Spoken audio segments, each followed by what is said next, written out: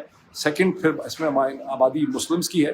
North جو ہے Nigeria کا وہ مسلم میجورٹی ہے، جہاں گزشتہ کئی برسوں سے ہم نام سنتے ہیں کہ ملیٹنٹ یا دہشت گرد گروپ ہے، بوکو حرام ہے، القاعدہ کا نام لیا جاتا ہے، اور Islamic state in west Africa, because Nigeria ایک ویسٹ افریقن کنٹری ہے جو اٹلانٹک سی بورڈ پہ بحیرہ اوقیانوس کے اوپر ہے اور ویسٹ کی طرف فیس کرتا ہے. تو اسلامک اسٹیٹ ان ویسٹ افریقہ کا نام بھی وہاں پہ لیا جاتا ہے، جو مختلف کمیونٹیز کے اوپر یا کرسچنز یا مسلمانوں سب پہ حملہ کرتا ہے. اب امریکہ کے اندر جو مانیٹرنگ گروپ ہیں جو واچ کرتے ہیں افریقہ کو، ویسٹ افریقہ کو، میں نے ان کی پوزیشنز دیکھی ہیں. وہ کہتے ہیں کہ ڈونلڈ ٹرمپ پتہ نہیں انہوں نے کیا کھایا یا پیا ہوا ہے. حقیقت یہ ہے کہ اس سال 2025 میں جو 1900 سے زیادہ حملے کیے ہیں بوکو حرام، القاعدہ، اسلامک اسٹیٹ نے، ان میں سے صرف 50 کے قریب جو ہیں وہ کرسچن کمیونٹیز پہ ہوئے ہیں، اور زیادہ تر حملے مسلمانوں پہ ہوئے ہیں، مساجد پہ ہوئے ہیں، ڈفرینٹ کمیونٹیز پہ ہوئے ہیں یا ڈائیورس کمیونٹیز کے اوپر ہوئے ہیں، اور وہ کوئی فوکس ان کا جو ہے حملوں کا کرسچن کمیونٹیز پہ نہیں. نائجیریا کے جو پریزیڈنٹ ہیں وہ ایک مسلمان ہیں، اور ان کی وائف جو ہیں وہ ایک کرسچن پیسٹر ہیں، چرچ کی پادری ہیں، اور جو ڈیفنس منسٹر ہیں وہ بھی کرسچن ہے اس کنٹری کے. اور نائجیرین گورنمنٹ کا یہ کہنا ہے کہ ڈونلڈ ٹرمپ کی یہ اسسمنٹ کہ یہاں پر کرسچن کا جینوسائیڈ ہو رہا ہے، یہ بالکل ایک عجیب و غریب قسم کا مفروضہ ہے، اس کی کوئی حقیقت نہیں ہے.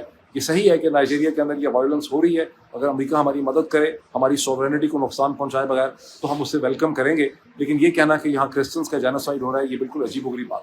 اب ڈونلڈ ٹرمپ نے یہ کہا ہے کہ امریکہ کی فوج کو حکم دے دیا گیا ہے. جب روئٹرز نے اور اے ایف پی نے پینٹاگون سے امریکہ کے ڈپارٹمنٹ آف ڈیفینس جو ہے، جو ابھی بھی اپنے آپ کو ڈپارٹمنٹ آف ڈیفینس کہتا ہے بیکاز کانگریس نے اس کا نام ڈپارٹمنٹ آف وار ابھی تک اپروو ہی نہیں کیا، تو ڈپارٹمنٹ پینٹاگون سے جب پوچھا ہے تو پینٹاگون نے کہا ہمیں کچھ نہیں پتا، یہ آپ صرف وائٹ ہاؤس سے پوچھیں اس کے بارے میں. البتہ جو سیکرٹری وار ہیں پیٹ ہیگسیت، انہوں نے ڈونلڈ ٹرمپ کی ٹویٹ کے اوپر کوٹ ٹویٹ کیا ہے جس میں انہوں نے لکھا ہے کہ یس سر، ہم بالکل تیار ہیں. سو پیٹ ہیگسیت تو ڈونلڈ ٹرمپ جو ہے وہ نائجیریا پہ حملہ کرنے کے لیے بالکل تیار ہے. امریکہ کی فوج کو بالکل نہیں پتا کہ حملہ ایسا کو کرنا ہے تو کیسے کرنا ہے، کیوں کرنا ہے ٹھیک طرح سے. اصل میں کیا کر رہے ہیں ڈونلڈ ٹرمپ؟ ڈونلڈ ٹرمپ کا گول یہاں پہ یہ ہے کہ جو کرسچن ایونجیلکل جو ببلیکل بیلٹ ہے امریکہ کی، اس کو وہ امپریس اپون کر رہے ہیں کہ میں 21ویں صدی میں کرسچنس کا دفاع کرنے کے لیے ایک کروسیڈر ہوں جو نائجیریا پہ بھی حملہ کرنے کو تیار ہوں. دوسری طرف وہ وینیزویلا پہ بھی حملہ کرنے کے لیے تیار ہیں، وہ بھی آپ خبریں دیں. اب یہ اصل چیلنج کہاں ہے؟ اصل میں اگر امریکہ کی ملٹری پاور کا کہیں استعمال ہو سکتا ہے جس کا دنیا کو فائدہ ہوگا، انسانیت کو فائدہ ہوگا، تو وہ سوڈان میں ہو سکتا ہے، جہاں 2-3 دن پہلے سے ایک بار پھر لوگوں کا بہت فوکس ہے. جب الفشر کا جو ٹاؤن ہے اسے RSF نے کانکر کر لیا ہے، اس کے بعد وہاں پر نان عرب ایتھنک مائنورٹیز کے قتل عام کا ایک خطرہ جو ہے بہت محسوس کیا جائے. ویسے بھی بہت کلنگ وہاں پہ ہو چکی ہے. اب میں نے جو اس کے اوپر بہت سا ٹائم لگایا ہے اس میں سے 4 آنے میں آپ کو اس کے دے دوں. وہ 4 آنے یہ ہیں کہ سوڈان 1956 میں جب آزاد ہوا اور ایک آزاد ملک کی حیثیت سے بنا، تو وہاں پہ کبھی سول وار رکی ہی نہیں اس بد نصیب ملک میں. اور 1956 سے پہلے یہ اس کو جوائنٹلی رول کرتے تھے ایجپٹ اور برٹن. بیسکلی برٹن ہی کا رول تھا بیکاز برٹن ایجپٹ کو بھی کنٹرول کرتا تھا. اور یہ جو ماڈل تھا 20ویں صدی کے شروع میں 1900 سے لے کے 1956-55 تک, اس میں جو برٹش ماڈل آف ڈیولپمنٹ تھا اس میں انہوں نے نارتھ کو تو ڈیولپ کیا جو مسلم میجورٹی تھا, لیکن جو ساؤتھ تھا جو کرسچن میجورٹی تھا, آبادی تھوڑی تھی اس کی, اس میں برٹش نے کوئی اسٹیٹ انویسٹمنٹ نہیں کی. نارتھ میں اسکولز بنے, میڈیکل ہاسپٹل بنے, ڈسپینسریز بنی, کالجز بنے, لیکن ساؤتھ جو ہے اس میں صرف مشنری جو تھے کرسچن وہی وہاں پہ کام کرتے رہے. 1955 میں جب یہ ملک آزاد ہو رہا تھا تو سول وار شروع ہو گئی نارتھ اور ساؤتھ کے درمیان میں, نارتھ مسلم ساؤتھ کرسچن.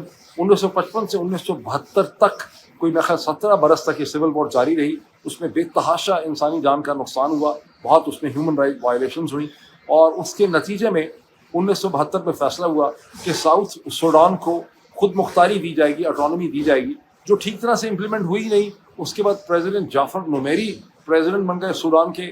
انہوں نے کہا اورنگزیب کی طرح کہ اب میں پورے ملک میں سوڈان میں ایک شریعہ نافذ کر دوں گا, اسلامک شریعہ. ایک بار پھر سول وار شروع ہو گئی کچھ برسوں کے بعد, جو 1980 کی دہائی سے اگلے کہتے ہیں کہ وہ تقریباً 2005 تک, 21ویں صدی کے شروع تک وہ سول وار جاری رہی. 2005 میں پھر اصولی طور پہ فائدہ ہوا کہ ساؤتھ سوڈان کو خود مختاری دے دی جائے گی, جو 2011 میں جا کے فائنلی امپلیمنٹ ہوئی, اور ساؤتھ سوڈان اب ایک آزاد ملک ہے, اقوام متحدہ کا ریکگنائز ملک ہے, اور اس کو ایک سوورن کنٹری کی ٹیریٹری مانا جاتا ہے, اور بہت غریب وہ جگہ ہے. لیکن باقی سوڈان کا کیا ہوا؟ 1979 میں بار باکو ہوتے تھے. 1979 میں ایک بریگیڈیئر جنرل تھے عمر بشیر, جنہوں نے کامیاب وہاں پہ بغاوت کی اور انہوں نے سوڈان کو کنٹرول کر لیا. اور اس کے بعد سے 1989 سے لے کر 2019 تک 30 برس عمر بشیر نے سوڈان کے اوپر حکومت کی, اور اس ٹائم پیریڈ میں وہاں بارہا مریدکے کی طرح کا قتل عام ہوا, انسانی حقوق کی وائلیشن ہوئی, وار کرائمز ہوئے. 2008 یا 9 اور 10 میں اقوام متحدہ کی جو عدالت ہے انٹرنیشنل کرمنل کورٹ ICC, اس نے عمر بشیر کو وار کرمنلز کے لیے انڈائٹ کر دیا. یہ پہلا موقع تھا جب ایک sitting president head of the state کو ICC نے انڈائٹ کیا وار کرائمز میں. اور اب جو اس وقت صورتحال ہے کہ کہا گیا تھا 2020-21 میں جب ان کی حکومت ختم ہو گئی 2019 کے کو کے بعد کہ انہیں ICC کے حوالے کر دیا جائے گا. ابھی تک ویسے ان کو میرا خیال ہے ICC کے حوالے شاید نہیں کیا گیا, مجھے ابھی تک اس کی کلیئرٹی نہیں ہے. بل 2019 میں جب ان کی حکومت کا تختہ الٹا تو 2 جنرل سامنے آئے. جنرل برہان جو سوڈانیز آرم فورسز کو بظاہر اس کو سو کالڈ سوڈانیز آرم فورسز کہنا چاہیے, میں ایکسپلین کرتا ہوں کیوں میں کہہ رہا ہوں سو کالڈ, اس کو کنٹرول کرتے ہیں. اور دوسری طرف جنرل حمدان ہیں. اب جنرل برہان جو ہیں جو سوڈانیز آرم فورسز کو کنٹرول کرتے ہیں, انہیں سپورٹ حاصل ہے ایجپٹ کی جو سوڈان کے نارتھ میں ہے اور جس کا ریور نائل کی وجہ سے انٹرسٹ ہے. انہوں نے سپورٹ ہے لیبیا کی جو ان کے نارتھ میں ہے. جو ریپڈ سپورٹ فورسز RSF کے جنرل حمدان ہیں, انہیں سپورٹ حاصل ہے متحدہ عرب امارات کی, اور انہیں سپورٹ حاصل ہے اس کے علاوہ ان کو لیبیا کی سپورٹ حاصل ہے, اور جو سوڈانی آرم فورسز ہیں انہیں سپورٹ حاصل ہے ایجپٹ کی اور ایران کی. جو RSF ہے اسے سوڈان کے گولڈ ریزروائرز یا مائنز پہ کنٹرول حاصل ہے. سوڈان گولڈ رچ ہے, یہاں سے آفیشلی طور پہ 64 یا 65 میٹرک ٹن گولڈ جو ہے وہ 2024 میں نکلا ہے. ان آفیشلی طور پہ یہاں سے 200 میٹرک ٹن گولڈ نکلا ہے. وہ سارا کا سارا یہاں سے متحدہ عرب امارات جاتا ہے, اور گولڈ بھی جو ہے اس کانفلکٹ میں اس کا ایک حصہ ہے. سوڈان کے غریب لوگوں کو اس گولڈ سے کچھ نہیں ملا. جب آپ کے پاس گورننس نہیں ہوتی تو آپ کسی بھی ملک کے ایکچوئل جو ذرائع ہیں ان پہ چھوٹی سی ایلیٹ قابض ہوتی ہے, اور اس ملک کے لوگوں کو اس کے ذرائع سے فائدہ اٹھانے کا کوئی موقع جو نہیں مل سکتا. اب چونکہ پچھلے 2-3 دن میں الفشر کا ٹاؤن, پہلے تو 2023 میں خرطوم جو ہے وہ RSF کے کنٹرول میں تھا, پھر سوڈانی آرم فورسز جو ہیں انہوں نے ان کو دوبارہ خرطوم کا کنٹرول حاصل کر لیا. ہزاروں لوگ خرطوم میں مارے گئے تھے. اب تک کہا جاتا ہے کہ 1.5 لاکھ سے 2 لاکھ لوگ اس سول وار میں ہلاک ہو چکے ہیں. خرطوم میں ایک سٹیج ایسی تھی 2023 میں کہ لاشوں کے انبار اور سڑکوں پہ پڑے رہے کئی دن, اور بعد میں اقوام متحدہ اور سعودی عرب کی مدد سے کسی حد تک یہاں پر ایک سیز فائر یا امن جو ہے ہوا تھا. اب ہمارا جو اس وقت سارا فوکس لوگوں کا آپ سب کا ڈیولپ ہوا ہے سوڈان میں, وہ تو گزشتہ 2-3 دن میں الفشر کا ٹاؤن جب گرا ہے اس کو RSF نے ایک بار پھر فتح کر لیا ہے, اور اس کے وہاں سے قتل عام اور جینوسائڈ کی خبریں ہیں کہ نان عرب جو ہیں ان کو ٹارگٹ کیا جا رہا ہے, مارا جا رہا ہے, سیکشل ابیوز ہو رہا ہے, ریپ کو as a weapon of war use کیا جا رہا ہے. تو آپ کی نظروں میں یہ ساری صورتحال ایک بار پھر آ رہی ہے. لیکن حقیقت یہ, اچھا ایک تھوڑا سا میں کامنٹ یہ کر دوں کہ جو یہ کہتے ہیں نا کہ سوڈانی آرم فورسز ہیں, یہ آرم فورسز ایکچولی فوج یہاں پہ کوئی بھی نہیں ہے. یہ جو سوڈانیز آرم فورسز ہیں یہ بھی ایک فیکشن ہے, یہ بھی ایک طرح کا لشکر ہے, اور جب بھی کوئی ایک فرد واحد جو ہے وہ کسی اینٹی کو جسے فوج کہا جاتا ہے اسے کنٹرول کر لیتا ہے تو وہ فوج نہیں رہتی, وہ لشکر بن جاتی ہے. جب آپ محمود غزنوی کا ذکر سنتے ہیں یا احمد شاہ ابدالی کا ذکر سنتے ہیں تو یہ وہ ماڈرن فوجیں نہیں ہیں, یہ وہ ایک بادشاہ یا ایک سپہ سالار ہے جس نے اپنی فوج خود سے بنائی ہوئی ہوتی ہے اور اس فوج کو وہ خود سے کنٹرول کرتا ہے, اس کو وہ خود سے ہی مینیج کرتا ہے. جو مڈل 19 سینچری کے بعد ماڈرن آرمیز کھڑی ہوئی ہیں, جس قسم کی آرمی ہم نے انہیریٹ کی, انڈیا نے انہیریٹ کی, برٹش, فرینچ, جرمن, یہ ساری آرمیز ہیں, یہ وہ انسٹیٹیوشنز ہیں جنہیں کوئی فرد واحد ڈومینیٹ نہیں کر سکتا. یہ ماڈرن انسٹیٹیوشنز ہیں جن کا ملکوں کی اور ریاستوں کی ترقی میں بھی بڑا امپورٹنٹ رول ہے. لیکن جب ایک فوج فیکشنل فوج بن جائے, اسے 1 یا 2 2.5 لوگ کنٹرول کرنے لگ جائیں, پھر وہ فوج نہیں رہتی, وہ انسٹیٹیوشن نہیں رہتا.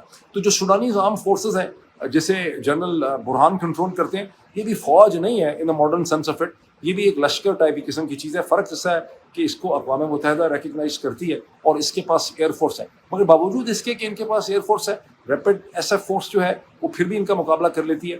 ایسی ہی صورتحال میں نے دیکھا ہے کہ میانمار, برما کے اندر بھی ہے, وہاں پر بھی جو ریبلز ہیں ان کے پاس ایئر فورس نہیں ہے, لیکن اس کے باوجود بتدریج ایئر فورس نہ ہونے کے باوجود, حالانکہ برمیز آرم فورسز کے پاس ایئر فورس ہے, اس کے باوجود بھی ریبلز آہستہ آہستہ ٹاؤنز پہ قبضہ کرتے چلے جا رہے ہیں, اور وہاں پہ چین میڈیشن کرنے کی کوشش کر رہا ہے. یہاں پر بھی بہت سی, یہاں یونائٹڈ نیشن کوشش کر رہا ہے اس کو. اچھا, اب ہم جب نوٹس اس کو کیا آپ نے جب کہ الفشر ہوا, لیکن صورتحال یہ ہے کہ 2021 اور خاص کر کے 2023 کے بعد سے سوڈان میں انٹرمیٹنٹلی انٹینسیفائڈ کانفلکٹ ہو رہا ہے, جس کے نتیجے میں یہاں انسانی حقوق کی وائلیشن ہو رہی ہے, وار کرائمز ہو رہے ہیں, بار بار یہاں پر جینوسائڈ کا الزام لگتا ہے. اس میں سے لرننگ آؤٹ کم پاکستان سمیت تمام مسلم ممالک کے لیے یہ ہے کہ جب کسی قوم کے یا اسٹیٹ کے پاس, کسی نیشن اسٹیٹ کے پاس ڈسپیوٹ سیٹلمنٹ میکینزم نہیں ہوتا, ان کے پاس کوئی انسٹیٹیوشنل کیپیسٹی نہیں ہوتی کہ آپ نے اپنے ڈسپیوٹس کو کیسے حل کرنا ہے, تو وہاں پر سوڈان کی طرح کی صورتحال جو ہے وہ پیدا ہو جاتی ہے. تقریباً تمام مسلم ممالک کی یہ صورتحال ہے. جب 2010 میں ICC نے عمر بشیر کو انڈائٹ کیا وار کرمنلز کے لیے, تو سارے مسلم ممالک نے اس کی مخالفت کی. کسی European, north American, western country نے اس کی مخالفت نہیں کی. عمر بشیر, جیسا کہ اب تک آپ کو اندازہ ہو گیا ہوگا, آپ خود بھی ریسرچ کر سکتے ہیں, انہوں نے ہزاروں لوگوں کو مارا اور بار بار انہوں نے وار کرمنلز کیے. وہ ایسے ہی ان کی صورتحال تھی جس طرح سے حافظ الاسد یا صدام حسین کی رجیم کی تھی. لیکن تمام مسلم ممالک انکلوڈنگ پاکستان نے کہا کہ نہیں, ICC کا ڈیسیجن غلط. وجہ اس کی کیا ہے؟ تمام مسلم ممالک کے اندر بشیر جو ہے نا, جو پریزیڈنٹ عمر بشیر ہے, اسی کی طرح کے کیریکٹرز پائے جاتے ہیں. اور جب ICC نے یہ ڈیسیجن کیا تو ان سب کو اندر سے خوف محسوس ہوتا ہے کہ کل کلاں ہمارے خلاف ہی کہیں ICC اس قسم کا ڈیسیجن نہ کر دے. اور یہ سارا ہم نے جو انٹریپنگز رکھی ہوئی ہیں اسٹیٹ اسٹرکچر اور سپورٹ کی, کہ ہم تو بڑے سرکاری پریزیڈنٹ ہیں یا کسی قسم ہمارے پاس ٹائٹل ہے, یہ کہیں اس کے باوجود ہی نہ ہم تک ہاتھ پہنچ جائیں انٹرنیشنل کمیونٹی کے. تو یہ ایک بیک گراؤنڈ ہے. یہ 4 آنے ہو سکتا ہے آپ کو مدد کریں. سوڈان کا فی الحال بالکل ٹریجک صورتحال ہے. اگر ہاں برٹن شور مچا رہا ہے, فرانس شور مچا رہا ہے, اقوام متحدہ شور مچا رہی ہے, جب تک امریکہ کا صدر اس میں انٹرسٹڈ نہیں ہوگا, وہ الٹا نائجیریا پہ چلا ہے اٹیک کرنے کے لیے, جب تک ڈونلڈ ٹرمپ کی اس میں انوالومنٹ نہیں ہو پائے گی, یہ ڈسپیوٹ آسانی سے حل ہوتا ہوا مجھے نظر نہیں آ رہا. ابھی اتنا ہی, پھر آپ سے ملاقات ہوتی ہے. Thank you.